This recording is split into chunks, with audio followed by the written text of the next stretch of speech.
안녕하십니까. 이데일리온 김태훈 파트너입니다. 요번 5월달을 맞아서 여러분들에게 포트폴리오를 새로 이제 한번 정비할 수 있는 그런 시간을 갖기 위해서 오늘 방송을 좀 준비했습니다. 이제 조기 대선도 한 달여를 남겨뒀습니다. 6월 3일이면 이제 대선을 통해서 새로운 정부가 들어서게 되는데요. 그때까지 한 달여 동안 우리 증시는 이 대선 테마들이 좌우하는 그런 증시가 될 가능성이 높습니다.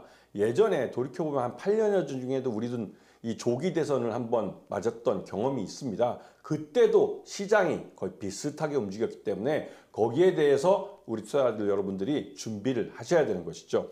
자, 조기 대선 이게 한 2달여간 60일간 동안 레이스를 펼치면서 이 대선 여야를 넘나들면서 대선 테마들이 만들어집니다. 대선 주자들의 그 공약으로 인해서 만들어지는 그런 대선 테마들인데요.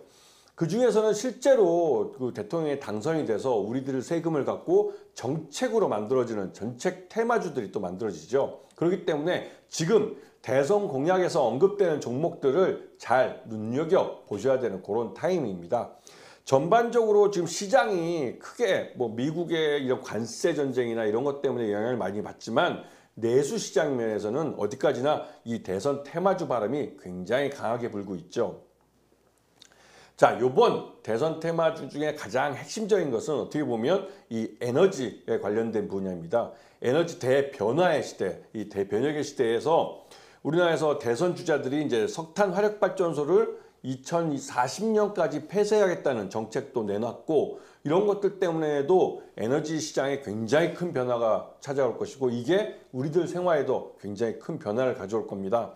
그렇기 때문에 이런 에너지 관련 주주들을 잘 보셔야 되고 여기다 한 가지 더 태양광 쪽을 투자가 많이 이루어지기 때문에 아리백 산단, 산업단지죠. 아리백에 관련된 산업단지별로 여기에다가 투자를 대규모로 늘리겠다고 이거는 지난 한 3년여 동안 우리가 태양광이나 이런 신재생 에너지주에 대한 투자가 많이 좀 줄어들었기 때문에 좀 급하게 좀 서두르는 측면이 있습니다. 하지만 그만큼 우리가 빨리 쫓아가야 될 그런 분야이기도 하죠. 그리고 탄소 포집 활용 CCU라고 하는데요. 이쪽 분야는 좀 이름도 생소하고 어렵긴 한데 우리나라 웬만한 대기업들은 다 발을 담그고 있습니다. 그만큼 이쪽 분야가 굉장히 중요한 그리고 앞으로 이런 CO2 이산화탄소를 저감하는 CO2 관련해서 2050 탄소제로 전 세계적인 이런 협약이 있는데요.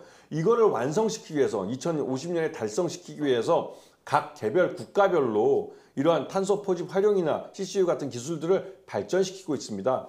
우리나라도 대기업들이 여기에 뛰어들어서 활동을 하고 있는데요. 그렇기 때문에 대기업의 이러한 테마주로서 영향을 많이 미치고 있습니다. 그리고 K-컨텐츠 이 관련돼서 K-컨텐츠를 국가 전략산업으로 지정을 해서 여기다가 육성을 하겠다고 그러고 각종 세제 혜택을 주겠다는 겁니다. 그런데 보시게 되면 K-컨텐츠가 단순히 우리가 보는 그냥 TV 속에 나오는 무슨 드라마나 영화 또 그리고 K-팝 스타들 그다음에 아이들이 보는 그 애니메이션 이렇게 단순히 그냥 보고 흘려보내는 것 같지만 그게 만들어지는 즉 컨텐츠가 만들어질 때까지 수많은 그 일자리가 만들어지고 여기서 종사하시는 분들이 다양한 활동을 벌이면서 이러한 K 컨텐츠가 특히 우리 한국의 컨텐츠가 전 세계적으로 인기를 얻고 있는 겁니다. 그렇기 때문에 이 K 컨텐츠가 말 그대로 창의성이 많이 필요하고 창의성 때문에도 다른 국가들과 비해서 경쟁력이 있고 우리가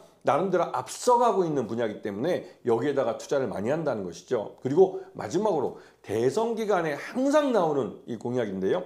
일자리 공약. 이 청년 일자리 공약으로 대변되기도 하고 요즘은 나이가 좀 많이 드신 분들, 그러니까 실버 창업하시는 분들도 있기 때문에 그러한 실버 창업하시는 분들을 위한 그런 일자리, 연로하신 분들을 위한 그런 노인 일자리 문제도 또 많이 이 대선 과정에서 논의되고 있습니다. 그러다 보니 이러한 일자리 공약이 결국 흘러가서 어느 테마주가 시장에서 가장 큰 수혜를 보느냐? 그건 창투사죠. 예전부터 제가 말씀드렸지만 창투사들은 이런 투자조합이나 투자 펀드를 만들어서 이러한 벤처기업이나 이런 실버 창업하는 기업들에 투자를 해주기 때문에 이 창투사가 가장 큰 수혜를 봅니다. 이러한 부분들을 잘 이해하시면서 이번 조기 대선 테마에 나름대로 시장의 흐름을 따라가시면서 이 큰 흐름을 따라가시면 충분히 좋은 수익을 얻을 수 있습니다. 이 큰 흐름을 놓치지 마시기 바랍니다. 자, 요번에 앞에서 말씀드렸던 이 에너지 시장의 큰 대변혁, 이거는 우리나라뿐만 아니라 전 세계적으로 벌어지고 있는 겁니다. 아까 앞에서 말씀드렸지만 2050 탄소제로라는 전 세계적인 협약이 모든 국가에게 어떤 구속력 있는 그런 그 탄소 저감을 요구하고 있고, 여기에 대해서 우리나라도 그러한 활동들을 벌이고 있습니다. 그래서 이런 활동의 연장선상에서 우리가 이제 석탄 화력발전소를 2040년까지 조기에 폐쇄하겠다는 그런 대선 공약도 나왔죠. 이게 예전에 그 문재인 정부 그때보다 공격적인 그런 목표를 세운 그런 석탄 화력발전소 조기 폐쇄에 대한 정책입니다. 그렇기 때문에 이 석탄 화력발전소는 여러분들이 잘 알다시피 이제 우리 서울 경기 주변에서는 석탄 화력발전소가 꽤 많은 편인데요. 그러다 보니 이 석탄 분진들이 날리면서 미세먼지 문제도, 즉 환경 문제뿐만 아니라 건강에 대한 문제까지도 제기시키고 있습니다. 석탄 화력발전소가 멈추게 되면 거기에 있는 석탄들도 사라지게 되는 것이죠. 그러면서 이 석탄 화력발전소가 있던 자리를 다른 그 부족한 주택 문제들을 해결하기 위한 그런 다른 방법으로 이제 개발을 한다든가 이러한 말들이 이제 논의되고 있고, 그리고 석탄 화력발전소가 없어지는 것만큼 탄소가 많이 저감되고 환경이 좋아집니다. 그런 부분 때문에도 굉장히 좀 좋은 정책이라는 생각이 드는데요.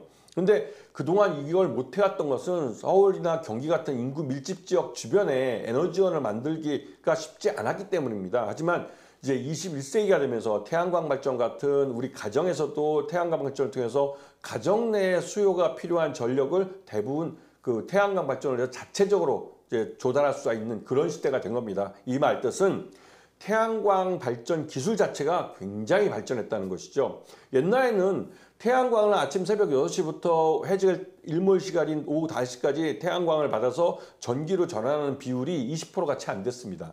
하지만 지금은 우리가 지금 쓰고 있는 태양광 패널이나 이런 것들은 태양광을 받아서 전기로 전환하는 게 거의 24%가 넘어가고 있습니다. 그만큼 한국의 기술이 굉장히 많이 발전하고 있고, 그만큼 이 각 가정에서 쓰고 있는 가전 전기가 굉장히 예전보다는 전력 사용량이 낮은 그런 가전들을 사용하고 있다는 것이죠. 그렇기 때문에 각 가정은 태양광 발전을 통해서 필요한 전력을 자체적으로 생산할 수가 있습니다.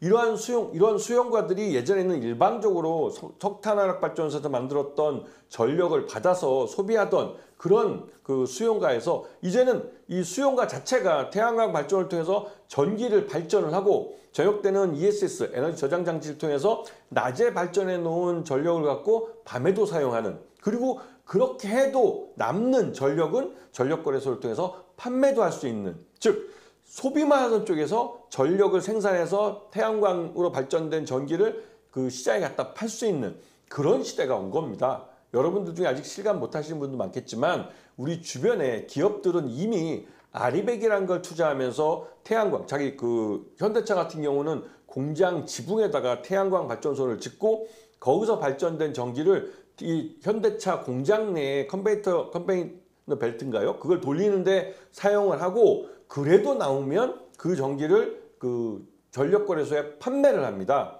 그만큼 대규모로 태양광 발전소를 짓고 또 운영을 하고 있죠. 그리고 이러한 것들이 에너지 소비에 있어서 굉장히 큰 변화를 가져온 것인데요. 이러한 변화가 우리 생활에 이미 깊숙이 들어와 있는 그런 시대를 살고 있는 겁니다. 그렇기 때문에 이런 공격적인 대선 공약도 나오는 것이고, 그 공약으로 인해서 우리 시장에서도 영향을 많이 미치고 있는 것이죠. 그리고 신재생 에너지 투자 활성화라는 것은 아까 말씀드렸던 석탄 화력발전소가 사라지면 그 석탄 화력발전소가 사라진 그 자리를 대신해서 다른 에너지원, 우리가 쉽게 말해서 태양광 발전이나 또 풍력 발전 같은 이런 탄소를 배출하지 않는 이러한 발전 형식, 친환경적인 신재생 에너지 발전을 통해서 이 에너지원을 소비를 하게 되는 것이고, 또 이렇게 될 경우 석탄 화력발전소에 물려있던 전력망, 이 전력망도 새로 개편을 해야 됩니다. 예전에 중앙집권식인 이런 에너지 발전과 발전과 송전, 배전, 그리고 이거를 수용가에 받아 쓰던 이런 에너지 소비 형태가 완전히 바뀌게 되는 것이죠. 그렇기 때문에 이 전선주들은 그 전력망 개편에 있어서 굉장히 큰 수익을 봅니다. 그렇기 때문에 이러한 전력망에 대한 투자도 그 감안을 해서 전선주들도 굉장히 긴 안목으로 보실 줄 아셔야 되는 것이죠. 왜냐하면 우리나라 전선 회사들은 우리나라 국내 전력선을 바꾸는 데만 사용되는 것이 아니라 여기서 만든 전선은 전 세계로 수출이 됩니다. 특히나 미국 같은 경우 AI 인프라 투자에 굉장히 많은 전력망 개비가 필요한데요. 개편이 필요한데 여기에 들어가는 전력망도 또 우리 전력선들도 우리나라 전선업체들이 수출을 합니다. 그래서 여기다가 세금을 부과하는 건 그 미국 트럼프 정부도 자기들이 그 5천억 달러를 향후 4년 동안 투자를 해서 이 AI 데이터 센터를 미국 전역에 짓겠다고 그러는데 거기에 들어가는 에너지원을 공급하는 전선을 자기들이 비싸게 사서 만드는 꼴이 되기 때문에 여기에는 또 면세를 추진하고 있죠. 그런 면에서 우리나라 전선주들이 굉장히 경쟁력이 있습니다. 특히나 중국이 워낙 그 저질의 그 전선들을 많이 전 세계로 낮은 싼 가격에 굉장히 싼 가격에 수출을 하고 있는데 미국 같은 경우는 그런 질이 낮은 중국산 그 싼 가격의 전선들에 대해서 고율의 상계관세를 부과해서 아예 우리 한국의 이 전선들과 시장 경쟁력이 되지 않도록 이게 만들어졌습니다. 그래서 이 점에서는 우리 한국 기업들이 굉장히 유리한 그런 시장 환경이 만들어진 것이죠. 그리고 전선이 이렇게 많이 깔려서 전력망이 새로 개비된다면 거기에 물려있는 전력기기들, 변압기나 뭐 배전기나 이런 것들이 다 한국산이 많습니다. 그만큼 우리나라 이런 전력기기 업체들은 1분기에만 매출이 1조 원이 넘습니다. 굉장히 큰 거죠. 1분기에 매출 1조 원 넘는다는 건 엄청 큰 겁니다. 우리가 돌이켜보면 얼마 전에 작년이죠. 작년에 이 현대 로템인가요? 그 현대 로템의 흑표 전차, 이 흑표2 전차를 이제 이 해외에 수출을 해서 1분기에 매출을 한 1조 원 정도를 올렸다는 얘기가 나왔습니다. 그래서 4조 원, 매출이 4조 5천억인가 좀 했는데요. 그러니까 이 탱크를, 그러니까 흑표 전차를 만들어서 현대 로템이 해외 수출해서 돈을 많이 벌었다고 이게 많이 놀랬지만 우리나라 이 전력기기 업체들은 이미 분기당 매출이 1조가 넘고 있습니다. 그만큼 글로벌로 사이즈가 커진 기업들이라는 것이죠. 이런 면을 잘 보시면서 이런 이 조기 대선 관련된 에너지 시장의 큰 변화에 따른 여기에서 만들어진 테마주들을 한번 보시면 충분히 좋은 기회를 잡으실 수 있습니다.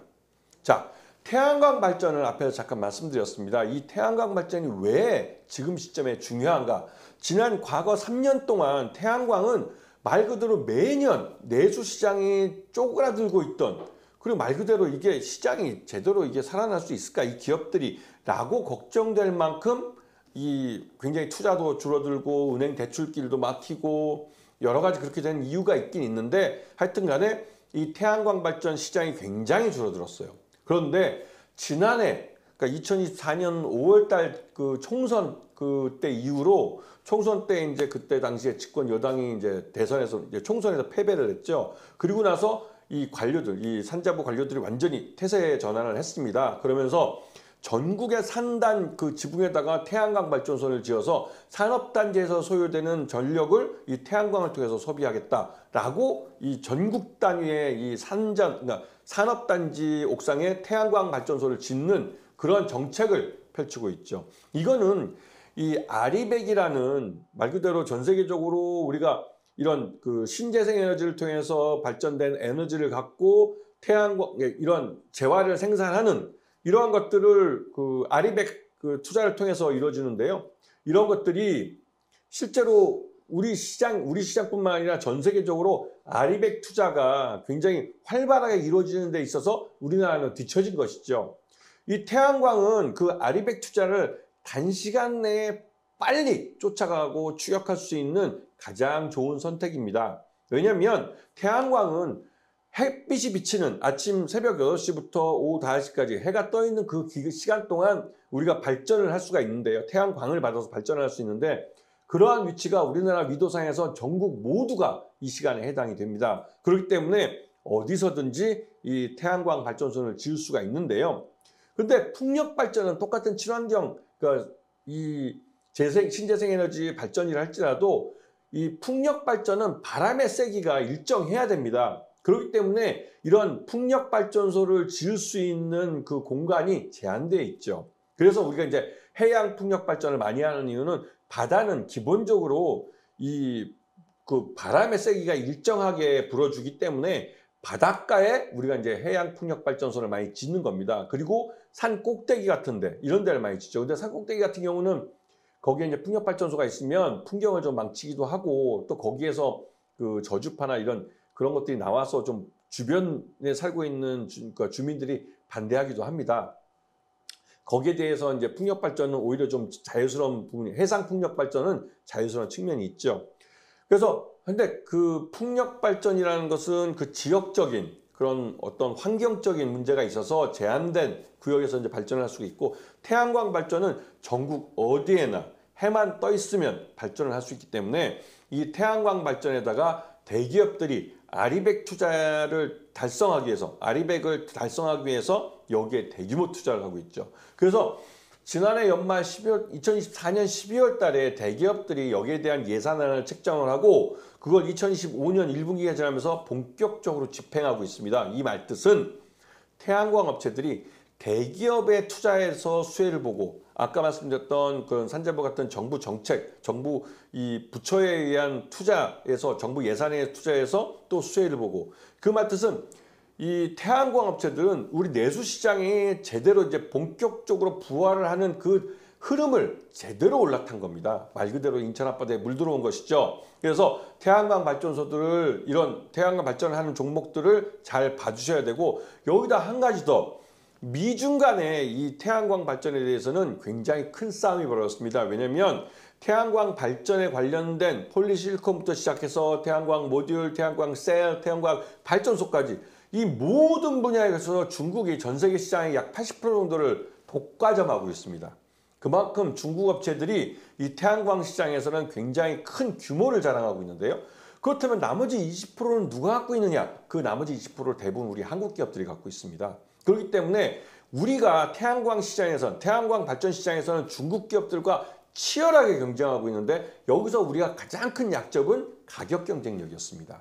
그런데 이번에 미국이 중국에 대해, 중국 기업들에 대해서 대규모 이런 고율의 관세를 부과하면서 이 태양광 발전은 지난 정부였던 조 바이든 정부부터 이번 트럼프 정부까지 지속적으로 이 중국산 태양광 장비나 모듈, 셀 등이 미국 시장에 침투하지 못하도록 고율의 관세를 매기고 있고, 그러다 보니 중국 업체들은 이 미국의 관세를 피하기 위해서 동남아 지역에다가 공장을 짓고 우회 수출을 하고 있었습니다. 그런데 이번에 우회 수출을 하는 그 분야에 대해서도 이번에 대규모의 고율의 상계 관세를 부과하겠다고 미국이 나서면서 우리나라는 가만히 앉아서 미중 간의 이런 그 관세 전쟁에 어부지리를 좀 얻고 있는 것이죠. 물론 우리나라도 25%의 상호 관세는 부과합니다. 그렇지만 25%의 관세를 부과해도 우리 한국 기업이 엄청 쌉니다.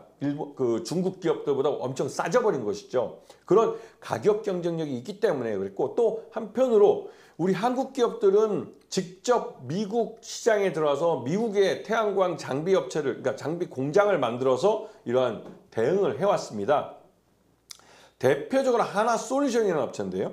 이 하나솔루션은 미국 시장 내 태양광 장비 1위 업체입니다. 이거는 이 하나그룹이 큐셀이라는 독일의 태양광 업체를 인수를 해서 한화 큐셀이라고 이름 붙이고, 이게 미국 태양광 시장에서 직접 태양광 허브라고 그러죠. 이 솔라 허브라는 그 단지를, 생산 단지를 만들어서 직접 미국에서 이 태양광 장비들을 만들어서 이 시장에 공급을 합니다. 이 말뜻은 아무리 뭐 미국이 관세를 올려도 미국 내에 생산하기 때문에 관세를 부과할 수 없다는 소리죠. 이 말뜻은 한화솔루션이 지금도 미국 태양광 시장 그 장비 1위 시장 점유율을 갖고 있는 업체지만 앞으로도 그럴 거라는 겁니다. 그렇기 때문에 하나솔루션이 확실하게 미국 태양광 시장을 꽉 잡고 있다는 것이고요. 그리고 두 번째로는 우리나라 그 HD 현대에너지솔루션, 이 업체는 HD라는 말은 현대중공업을 뜻하는데요. HD 현대중공업 그룹이 그 태양광이라는 이런 신재생 에너지 쪽으로 한 발 더 그 사업을 다각화하기 위해서, 조선 쪽에 집중되어 있는 사업을 다각화하기 위해서 만든 게 HD 현대에너지솔루션입니다. 그렇기 때문에 이 업체는 HD 현대에너지솔루션 같은 경우는 그 매출이 현재로서는 아직 만드는 지가 짧기 때문에 국내 매출이 전체 매출의 한 70%, 75% 정도를 차지하고 있죠. 그러다 보니 국내에서 이런 태양광에 대한 사업이 좀 활성화되고 그래야만 실적이 좋아집니다. 이 말 뜻은 제가 앞에서 여러 번 말씀드렸지만 국내 아리백, 대기업들의 아리백 투자가 집중돼 있고 이게 점점 늘어날 것이고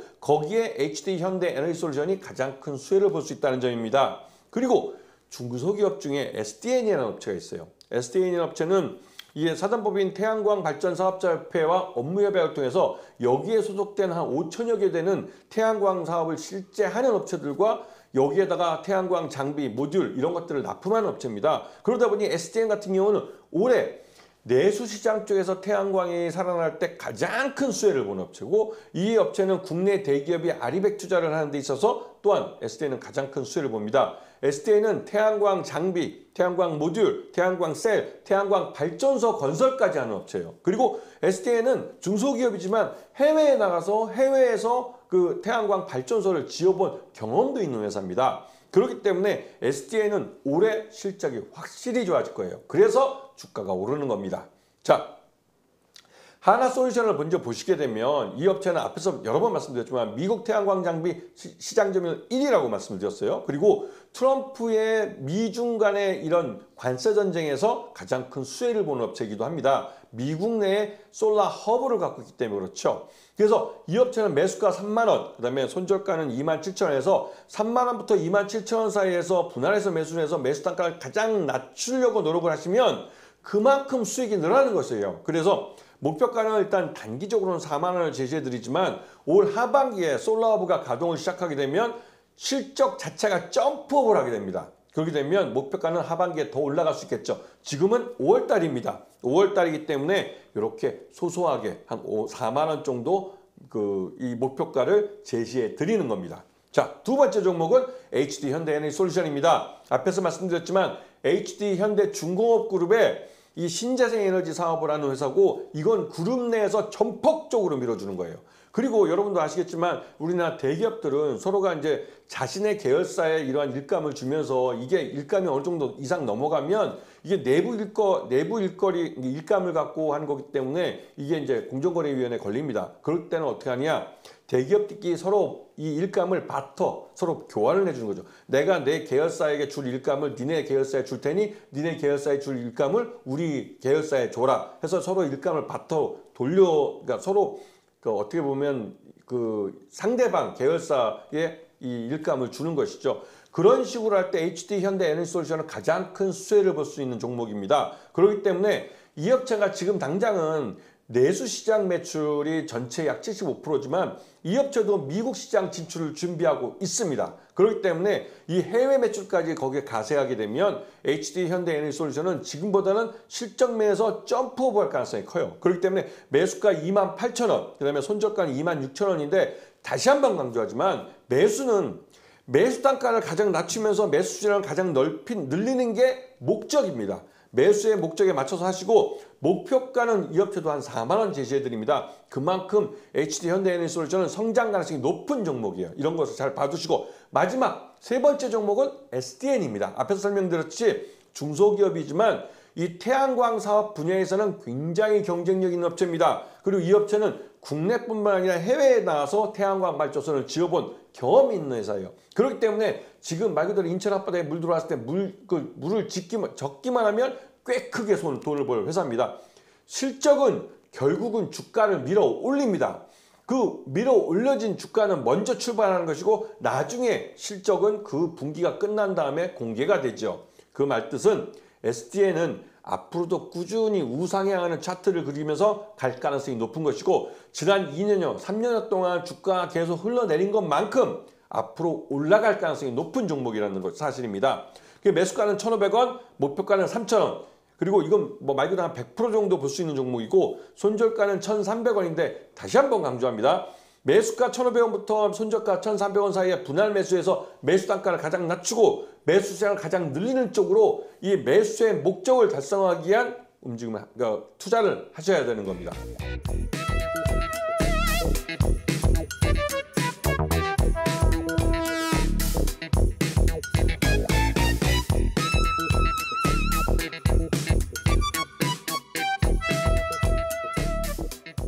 자, 다음은 전선주입니다. 아까 말씀드렸듯이 석탄 화력발전소를 2040년까지 조기 폐쇄한다면 석탄 화력발전소에 물려있던 전력망을 바꿔야 됩니다.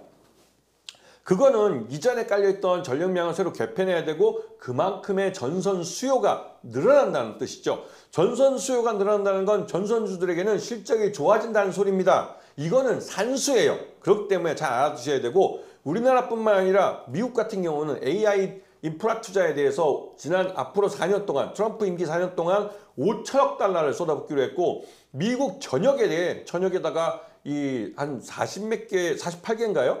50개 주 중에 2개 주가 빠지더라고요. 48개 주에 AI 데이터 센터를 모두 짓겠다는 겁니다. 그러면 그 48개 AI 데이터 센터에 전력을 보내줘야 되는데 이거는 기존 전력만 갖고는 안 됩니다. 여러분들이 미국을 선진국이라고 생각하실지 모르겠지만 저도 옛날에 뭐 젊은 시절에 미국 가서 이제 공부할 때도 놀란 게 미국은 여전히 구리선을 쓰는 데가 있어요. 이게 대도시, 샌프란시스코나 산호세 같이 실리콘밸리라고 하는 데는 이런 대도시들은 그래도 광 케이블이 깔려 있지만 거기서 조금만 벗어나면 엘카멜리로 해가지고 이 샌프란시스코부터 이 산호세까지 이어지는 그 옛날 역마차길하고 고속도로 101 따라서 이 두 개의 길 사이에 뻗어 있는 다른 그 뭐랄까요 작은 길을 통해서 가는 작은 도시들은 여전히 구리선을 씁니다. 그래서 이게 진짜 저도 가서 놀랐는데 우리나라처럼 이렇게 광통신망이 전국 단위로 깔려있는 나라는 그렇게 많지는 않은 것 같아요. 아예 중앙아시아 같이 우즈베키스탄 같은 데는 아예 그냥 유선망을 포기하고 무선으로 통신망도 다 깔아버릴 정도로 우리랑 많이 좀 차이가 나죠. 그만큼 전선에 대한 수요가 많아지는 시기입니다. 그렇기 때문에 우리나라 이런 전선주들은 우리나라 내수뿐만 아니라 해외에도 수출을 많이 하고 있고 특히 북미 지역에 요번에 미국이 AI 데이터 센터를 이렇게 짓고 AI 그 말할까 이제 이런 그 인프라 투자를 늘리면서 여기에 대한 전선주들의 수요가 굉장히 늘어났어요. 그렇기 때문에 여기에 대한 이 수혜를 받고 있는 종목들이고 그리고 길게 보시면 이 종목들 모두가 지금 당장 뭐 이 실적보다는 앞으로의 실적이 더 좋아질 그런 종목들입니다. 대한전선 같은 경우 대표적으로 우리나라에서 그 전선 쪽에서 1위를 했던 업체예요. 지금은 그 LS 쪽이나 다른 쪽이 더 잘하고 있지만 대한전선 자체는 이 대한전선 그룹이라고 할 정도로 예전에도 굉장히 큰 회사였습니다. 지금도 이 업체가 그 건설사 쪽에서 인수가 됐는데 그래도 뭐 대한전선 굉장히 큰 회사죠. 그리고 글로벌 수주가 많이 급증을 해서 지금 그 작년인가요? 신규로 수주한 게 총 3조 6,912억 원으로 사업보고서상 나와 있습니다. 그만큼 대한전선이 굉장히 큰 회사가 앞으로의 일감을 많이 갖고 있기 때문에 이러한 일감이 진행이 되면 될수록 실적에 이 숫자가 들어오게 되는 것이죠. 그리고 요번에 그 영광, 안마, 해상풍력 프로젝트에 이 대한전선이 참여하기 위해서 여러 가지 그 노력을 하고 있습니다. 이게 서해안 DC 그리드라고 해가지고 그 인천, 서울, 이 경기도 지역의 이런 그러니까 전력 수요를 이 서해안 지역의 그러니까 풍력, 해상 풍력 발전소를 지어서 여기서 발전된 전기를 이러한 이 서남 해안권 지역에 있는 서울과 인천을 포함한 이런 도시들에게 그 에너지를 공급해 주겠다는 아주 야심찬 그런 그 도전적인 프로젝트죠. 그래서 이게 굉장히 큰 사업입니다. 우리나라 대기업들도 많이 참여하고 있고 근데 여기에 전선을 대는 거죠. 해상 케이블은 굉장히 좀 어려운 우리가 알고 있는 그러니까 지상에서 전선줄을 까는 거하고는 또 차원이 다릅니다. 그렇기 때문에 해상 케이블 같은 경우는 굉장히 기술력도 있고 케이블 이 미터당 가격도 굉장히 비쌉니다. 그러한 사업에 대한전선이 공을 들이고 있는 것이죠. 자, 그리고 두 번째는 LS 에코에너지라는 회사인데요. 이 LS 에코에너지는 뭐 베트남 전선 시장 1위를 하는 회사고 미중 관세 전쟁의 수혜를 본 업체인데 이 LS 에코에너지는 LS 그룹 내에서 중간 지주회사 역할을 하고 있습니다. 그 베트남 지역에 있는 말 그대로 이제 그 통신, 전력망, 전력선 업체 1위 업체와 통신선 1위 업체 모두를 LS 에코에너지가 자회사로 갖고 있는데요. 그런 베트남의 사업 자회사들을 그 중간 지주회사로서 역할을 해주면서 이게 한국에 있는 LS 본사 그룹, LS 그룹과 그 서로 이제 시너지를 낼 수 있도록 중간에 일을 해주는 것이죠. 그래서 이 LS 에코에너지는 베트남 지역에 확고한 수익 기반을 갖고 있습니다. 그래서 그런 것들을 기반으로 이번에 히토류 사업에도 진출을 했죠. 이 베트남 지역은 여전히 개발이 안 된 밀림 지역이 많습니다. 그러다 보니 그 밀림 지역은 사람이 적게 살고 있고 그렇기 때문에 히토류를 개발할 수 있는 최적의 환경을 갖고 있어요. 그래서 중국이 히토류를 무기화할 때 맞춰서 LS그룹은 이 베트남의 히토류 광산 개발에 뛰어들었습니다. 물론 최근 들어서 최근 뉴스입니다. 이 베트남 지역의 히토류 개발업자가 즉 LS그룹과 손을 잡고 하는 동업자가 법률적으로 좀 문제를 일으켰습니다. 그런 부분 때문에 베트남 정부의 규제를 좀 받고 있죠. 하지만 이런 문제도 조만간 다 해결이 될 거고 LS에코에너지는 결국은 이 베트남 히토류 사업을 좀 더 진척을 시킬 거고 여기서 생산된 히토류를 갖고 중국의 히토류 무기화를 대응할 수 있는 무기로 활용할 가능성이 큽니다. 그리고 이 KBI 메탈이라는 업체인데요. 이게 이제 옛날에 가불그룹 계열사입니다. 가불그룹 계열사인데 이 KBI 메탈은 전력선에 들어가는 케이블 소재의 친환경 재생동 구리죠, 구리. JCR 로드라고 그러는데 이거를 국내 1위로 만드는 업체입니다. 그만큼 이 실력도 있고 나름대로 시장도 확실히 갖고 있는 업체인데 이 업체가 베트남 시장에 진출을 했어요. 그만큼 베트남은 저임금 노동력도 많고 이러한 산업을 신규로 이제 해야 할 만큼 이 기본적인 SOC 시설에 엄청난 투자를 하고 있습니다. 베트남의 경제 성장률은 거의 두 자릿수 10% 가까이 10%가 넘는 경우도 있었고 그만큼 아주 고도 성장을 하고 있는데요. 우리나라 한 70년대, 80년대를 생각하시면 됩니다. 그만큼 이 베트남 시장의 성장이 빠르고 그 빠른 시장에 KBI 메탈도 진출을 해 있습니다. 그렇기 때문에 이런 업체들은 거기서 또 이제 수혜를 얻고 있고 또 한편으로 미국이 중국산 케이블에 고율의 상계관세를 매기고 이런 동남아 지역을 경유해서 들어온 것에 상계관세를 매기는데 한국 제품이기 때문에 KBI 메탈은 오히려 그런 데서 한 발 벗어나 있는 것이죠. 자, 첫 번째 이제 대한전선 요 차트를 보시게 되면 지난해 그 하반기부터 해서 우리나라 경기가 굉장히 안 좋았어요. 대한전선이 그런 부분에서 이제 주가를 보시면 알겠지만 이 대한전선뿐만 아니라 우리나라 상장사들이 작년 하반기 때 진짜 6개월 동안 죽을 썼다고 해도 뭐 과언이 아닐 정도로 차트들이 다 이런 모습입니다. 그만큼 굉장히 어려웠죠. 그래서 주가가 많이 흘러내린 상태인데요. 아까도 말씀드렸지만 이 2024년 대한전선의 2024년 수주 잔고가 2조 8,181억 원이고 앞에서 설명드렸던 대한전선의 수주 급증했다는 이거는 신규 수주를 말하는 겁니다. 이건 2025년 것까지 포함돼서 그죠? 1분기 거. 그래서 3조 6,912억은 올해 2025년 1분기 때 이 수주잔고까지 포함해서 이 정도에 많다는 것이고 지금 이 대한전선에서 수주잔고 2024년 수주잔고는 2024년 12월 달까지의 수주잔고를 말씀을 드리는 겁니다. 그만큼 대한전선은 일감이 많은 회사예요. 그만큼 실적이 계속 앞으로 좋아지겠죠. 그리고 서해안 DC그리드에 참여를 해서 이 DC그리드를 수주하게 되면 굉장히 큰 실적의 점프업을 달성하게 됩니다. 이런 면을 잘 보시면서 대한전선을 보시면 충분히 좋은 기회를 잡으실 수 있을 겁니다. 매수가는 12,000원 지시해드리고 목표가는 20,000원, 그 다음에 손절가는 11,000원인데 다시 한번 강조하는데 12,000원부터 손절가 11,000원까지 분할해서 매수하시면서 매수 단가를 가장 낮추면서 매수 시장을 늘려가는 쪽으로 매수를 하셔야 되는 겁니다. 자, 두 번째는 LS 에코에너지라는 회사. 아까도 말씀드렸지만 이 회사는 이 베트남에 있는 사업 자회사들의 중간 지주회사입니다. 그래서 한국에 있는 LS그룹과 연결시켜 주는 것이죠. 그래서 이 LS 에코에너지는 이 베트남 기업들의 실적이 좋아야만 이 실적이 좋아지는 겁니다. 이런 면을 잘 보시고 그리고 LS 에코에너지의 이런 계열사들은 북미양 통신 케이블 실적이 굉장히 빠르게 증가하고 있어요. 2024년만 해도 말 그대로 북미양 통신 케이블 시장에서 1위를 했다고 말할 정도로 굉장히 좋은 성적을 나타내고 있습니다. 그런데 이게 트럼프가 집권하고 나서 이 상호 관세를 부과하면서 이게 좀 문제가 되긴 했죠. 왜냐면 말 그대로 베트남이 가장 큰 상호 관세를 부과받게 됐습니다. 그러다 보니 베트남에서 생산돼서 미국으로 수출하는 상품들에 대해서 관세가 굉장히 높아지게 된 것이죠. 하지만 우리나라 같은 경우는 이 LS 에코에너지를 통해서 이걸 한국으로 수출하고 한국에서 마지막 가공을 해서 미국으로 수출하는 형태가 되기 때문에 우리나라에 부과되는 상호관세 25%를 부과하게 되는 겁니다. 즉 베트남에 부과된 아주 큰 높은 고율의 관세를 회피할 수 있다는 것이죠.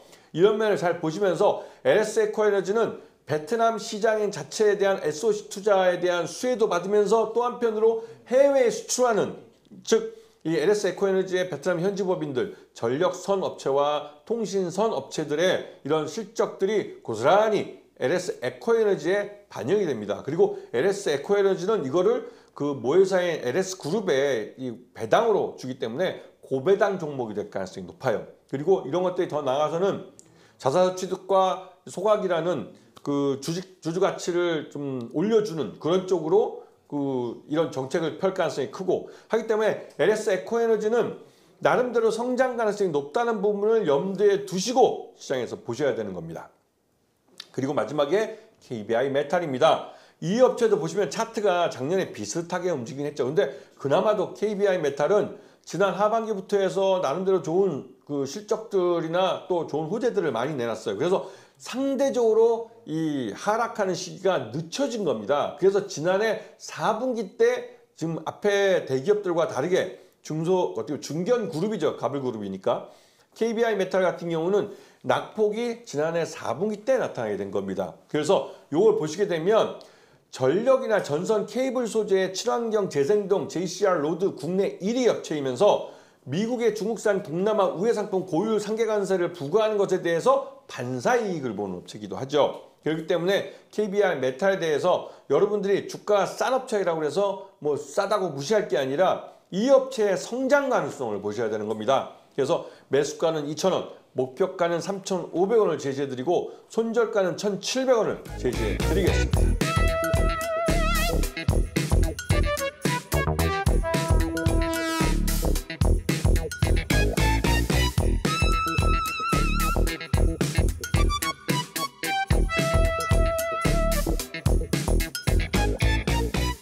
자, 빠르게 달려와서 이제 마지막 이제 대선 공약이 여러 가지가 많이 나왔는데 오늘 이제 깊이 있게 다루지 못한 분야들을 살짝 맛배기만 여기서 좀 말씀을 드리고 좀 더 구체적인 건 제가 출연했던 이데일리 TV에 나와 있는 다른 방송들을 보시면서 한번 이런 종목들을 체크해 보시면 나름대로 좋은 수익을 가져갈 수 있는 기회를 가지실 겁니다. 지금 지난번에 이 K 컨텐츠에 대해서는 말 그대로 국가 전략 산업으로 지정을 해서 이쪽을 키우겠다고 말을 했습니다. 그만큼 K 컨텐츠가 우리나라로서는 전 세계적으로 경쟁력이 있는 산업이면서 확실히 돈을 벌고 있는 사업이기도 하죠. 이 K 컨텐츠는 우리들이 잘 알고 있는 웹툰, 웹소설 이런 것뿐만 아니라 그 아이들이 좋아하는 애니메이션 그리고 또 이런 것들이 더 확장된 그 영화, K-무비죠. 영화나 드라마 그리고 여기서 더 나아가게 되면 뭐 게임까지도 확장해서 볼 수가 있습니다. 그렇기 때문에 K 컨텐츠는 좀 창의력이 많이 필요하고 그 창의력을 통해서 다양한 일자리를 만들어내는 그런 산업이라고 할 수가 있는 것이죠. 그래서 K 컨텐츠는 우리가 제조업 국가로서 중국에 빠른 추격을 당하고 있고 그런 쫓기는 자 입장에서 중국이 이번에 이제 너자투라는 애니메이션을 갖고 전 세계 최고의 그 흥행 실적을 달성했다는 기록을 갖게 됐지만 여전히 이 중국의 애니메이션에 들어갔던 기술이나 이런 노하우들은 대부분 일본 기술자들이 가서 만들어준 것들이 많습니다. 그 자체적으로 즉 중국 기술자, 중국 이 애니메이션 그 시장 자체 여기서의 경쟁력은 산업 자체의 경쟁력은 낮다는 것이죠. 그래서 요번에 그 한한령 해제가 되면서 중국이 컨텐츠 시장을 열 때 가장 먼저 애니메이션 시장을 열 거라고 합니다. 왜냐면 그만큼 너자투라는 중국이 내놓을 수 있는 전 세계적으로 최고 흥행을 한 애니메이션을 갖고 있기 때문에 중국 정부도 이 애니메이션 시장만큼은 경쟁력이 있다고 판단하기 때문에 먼저 시장을 열어주려고 하는 것이죠. 그런데 여기에 제일 먼저 뛰어드는 건 쌈지 엔터, SAMG 엔터라는 업체예요. 근데 SAMG 엔터는 여러분들이 뭐 말 그대로 그 사랑의 핫쇼핑이라는 영화가 이제 애니메이션에 성공하기도 했고 여기에 등장하는 다양한 그 IP 캐릭터들이 있습니다. 그 캐릭터들이 아이들이 그 좋아하는 인형으로 만들어서 엄청나게 이게 그 날개도 치듯이 팔렸어요.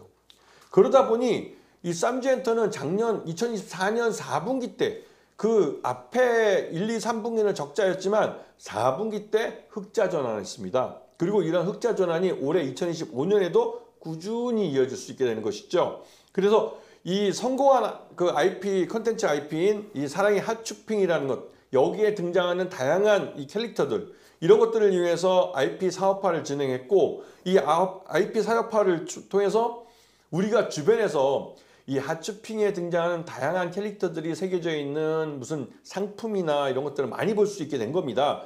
그 말뜻은 그런 상품 하나하나가 다 이 쌈지엔터에게 그 캐릭터 사용권을 주고 그 이용한다는 것이죠. 그래서 이 쌈지엔터는 이 OSMG, MU 원 소스 멀티 유스 전략을 가장 잘 구현해내고 있고 이거를 수익화한 회사로도 잘 알려져 있습니다. 그리고 실제 주가도 많이 오른 편이죠. 그런데 이렇게 많이 올랐기 때문에 이게 더 오를 수 있을까 하겠지만 쌈지엔터의 실적이 흑자로 돌아선 건 2024년 4분기라는 부분을 분명히 기억하셔야 됩니다. 얼마 안 됐다는 뜻이죠. 주가가 3만 원대까지 올랐었지만 이 오른 주가에서 더 오를 수 있다는 겁니다. 그만큼 쌈지엔터는 경영진들의 능력에 따라서는 다양한 수익 기반을 만들어내고 그 수익 기반을 기반으로 해서 실적을 점프업을 시킬 수 있는 그런 회사라는 뜻이죠. 그렇기 때문에 쌈지엔터 같은 종목들을 잘 보셔야 됩니다. 그리고 이거는 대표적으로 이제 K 컨텐츠 내에서 이 애니메이션 분야에 대해서 말씀을 드린 것이고 이것 외에도 우리가 넷플릭스에서 우리 한국 드라마들이 그 넷플릭스 글로벌 히트 그 스트리밍 그 순위를 매기는 게 있는데요. 거기에 한 두 편, 많을 때는 3편, 적을 때는 한 2편 정도가 한국 콘텐츠가 올라가는 걸 볼 수가 있습니다. 그만큼 우리 한국 콘텐츠가 글로벌 시장에서 인기가 있고 경쟁력이 있다는 것이죠. 그렇기 때문에 K 콘텐츠의 이런 제작비가 매년 올라가는 겁니다. 그래서 요번에 그 뭐였나요? 그저 폭삭 소가수단가 그 드라마 같은 경우는 1,000억이 들었다는 말도 들리죠. 왜냐면 이 배우들이 한 해 출연료가 뭐 3억, 4억 뭐 이렇게까지 막 천정부지로 올라가 버리니까 가격이 굉장히 전체적으로 제작비가 많이 올라갈 수밖에 없습니다. 근데 이걸 갖고 많이 걱정을 하시는데 그만큼 벌어줍니다. 벌어다 주기 때문에 투자를 하는 것이죠. 그렇기 때문에 이러한 그 배우들의 몸값이 올라갔다고 해서 이 제작 환경이 나빠졌다 말하긴 어려운 측면이 있습니다. 왜냐면 그러니까 우리나라는 이제 시작이지만 미국 같은 경우 헐리우드 배우들이 직접 자기가 받은 그러니까 이 개런티를 갖고 제작에 참여를 합니다. 자기 배우 몸값을 그중에서 뭐 1억 달러를 받으면 그중에서 반 5천만 불을 다시 또 제작에 투자한다든가 이런 식으로 이 완성된 컨텐츠에 그 나중에 런닝 개런티로 그걸 또 회수를 해가죠. 이런 식으로 되기 때문에 배우의 몸값이 올랐다고 해서 이런 컨텐츠의 뭐 말 그대로 이제 이 시장이 한계에 도달했다라고 말하는 것은 어분성설입니다. 그런 사람들 주변에 말 듣지 마십시오. 여러분 시장은 변해가고 있고 발전하고 있고 성장하고 있습니다. 그 성장한 시장 이전 시장에 머물지 말고 성장한 시장에 같이 성장하는 투자가 돼야만 이 시장의 흐름을 따라갈 수 있는 겁니다. 자, 두 번째는 수도 천도인데요. 세종시로 수도가 옮겨간다고 해서 최근 들어서 계룡건설 주가가 많이 올랐어요. 근데 왜 올랐을까요?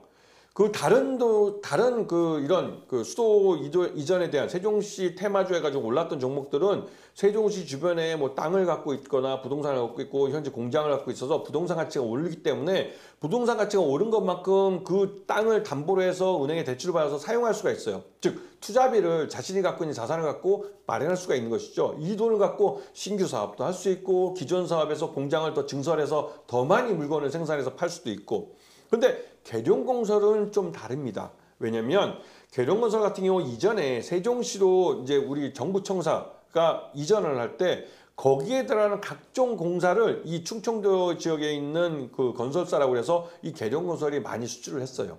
그 말뜻은 이 정부청사가 이전에 갈 때 거기서 실제로 돈을 번 회사라는 겁니다. 근데 요번에 이 대통령실도 내려가고 국회도 내려가고 하면 내려가는 그 공간, 새로 이전에 오는 공무원들이 머물 공간들, 즉 대통령실과 국회의사당을 이 계룡건설이 지을 가능성도 높다는 것이죠. 그런 것 때문에 투자자들이 과거에 학습 경험이 되어 있기 때문에 학습 효과가 작동을 해서 매수를 한 겁니다. 주가가 움직이는 이유, 그 동의는 항상 있습니다. 그 매수하는 것은 매수하는 이유가 있고 파는 것은 파는 이유가 있습니다. 그런 것도 모르면서 투자하시면은 물론 뭐 대부분 다 손해를 많이 보시죠. 하기 때문에 주식 투자는 항상 인과관계가 있는 그런 관계라는 것을 분명히 파악하시고 투자를 하셔야 되는 겁니다. 자, 세 번째는 에어레인이라는 업체인데 이게 좀 생소합니다. 에어레인이 무슨 영화 무슨 붉은 레인처럼 무슨 그런 것도 아니고 이름이 굉장히 어려운 회사인데요. 이 회사 같은 경우는 대표적으로 CO2, 이산화탄소를 포집하는 기술을 갖고 있는 회사입니다. 이런 가스에 대한 기체 분리막이나 이런 것들을 만들어내는 그런 기술을 갖고 있고, 이런 기술을 갖고 이산화탄소 포집 기술인 CCUS에 관련된 기술을 갖고 있어서 CCUS 테마주가 움직일 때 가장 먼저 움직이고 가장 탄력적으로 움직이는 회사입니다. 아직까지 실적은 미미합니다. 왜냐하면 CCUS 시장 자체가 작아요. 이제 만들어진 시장이기 때문에 시장 자체가 성장은 해가고 있는데 아직은 규모의 경제를 달성할 만큼의 성장을 하지 못한 상황입니다. 그렇기 때문에 에어레인은 시장 자체의 성장과 이 에어레인 자체의 또 성장이 같이 시너지를 내면서 성장하고 있는 회사입니다. 그리고 2050 탄소제로에서 국제협약 때문에도 이 CO2 포집은 반드시 필요합니다. 이건 꼭 곧 탄소 배출권과 연결되는데, 당장 2026년 EU는 탄소 국경세라는 걸 부과합니다. 우리 한국 업체들 삼성전자나 현대차가 만든 반도체나 이 자동차가 유럽 EU권에 수출이 될 때 EU의 국경 안에 진입하기 위해선 내가 이 재화를 만드는 데 들어간 에너지가 이런 CO2를 이만큼 뭐 이렇게 소비를 하고, 그러니까 발생을 시키고 이걸 만들었습니다라는 증명을 해야 돼요. 그리고 이걸 증명하지 못하면 탄소 국경세 최고세율을 받게 됩니다. 그런데 그럼에도 불구하고 우리가 이제 이 제조업이다 보니까 탄소는 배출할 수밖에 없어요. 그런데 이 탄소를 배출하는데 이 대신에 우리가 탄소 국경세를 면제받을 수 있는 권리, 아까 말씀드렸던 이런 탄소 그 세금을 이제 면제받을 수 있는 이런 탄소 배출권이라는 권리를 살 수가 있습니다. 그 권리를 파는 게 바로 에어레인 같은 이 업체가 탄소 포집을 했다는 이 포집한 것만큼의 탄소 배출권이 발생하기 때문에 이거를 대기업들이 수출하려는 업체들, EU에 수출하려는 업체들이 이걸 사가지고 사용하는 것이죠. 그렇기 때문에 요즘 보시면 내년부터 EU가 탄소 국경세를 부과한다고 하니 그 트럼프도 이런 기후변화에 대해서 부정적인 인식을 갖고 있는 트럼프도 이런 보편관세가 막히니까 상호관세를 들고 나오고, 상호관세도 막히니까 이제는 이 유럽처럼 이런 탄소 국경세라는 것을 검토하겠다라고 미국도 그러고 있는 시점이에요. 이건 진짜 아이러니한 것이죠. 왜냐하면 이상기후에 대해서 인정하지 않는 트럼프 정부입니다. 그런데도 이 세금은 이런 쪽으로 매기겠다고 하는 게 진짜 좀 아이러니게 하죠. 자, 에어레인이 이산화탄소 포집 기술을, 그러니까 포집을 많이 하면 할수록 이거에 대해서 탄소 배출권이 발생하고, 탄소 배출권을 EU권이나 미국에 수출하고 싶어하는 우리나라 대기업에 돈을 받고 파는데 탄소 배출권이 매년 톤당 가격이 올라가고 있어요. 이 말은 에어레인이 실적이 점점 좋아질 수 있다는 겁니다. 이런 부분을 잘 보시면서 이런 대선 공약에 관련된 이런 테마주들을 잘 공부해 보시면 실제로 그냥 여러분들이 알고 있는 정치인 테마처럼 지연, 인연, 학연 이런 걸로 막연히 막 주가가 묻지마로 매수 들어오는 게 아니라 실적과 연결될 수 있는 이런 종목들이 있다는 부분을 분명히 기억하셔야 됩니다. 이런 종목들을 찾아서 투자를 하셔야만 장기적으로 우상향하는 차트를 만나실 수 있고, 장기적으로 우상향하는 차트를 만나셔야만 여러분 그 계좌에 플러스가 뜨고 빨간색이 켜지는 겁니다. 이런 부분을 잘 기억하시면서 이번 5월 대선 그러니까 조기 대선 이 기간 동안 여러분 모두 좋은 실적을 낼 수 있는 이런 기회를 잡아보시기 바랍니다.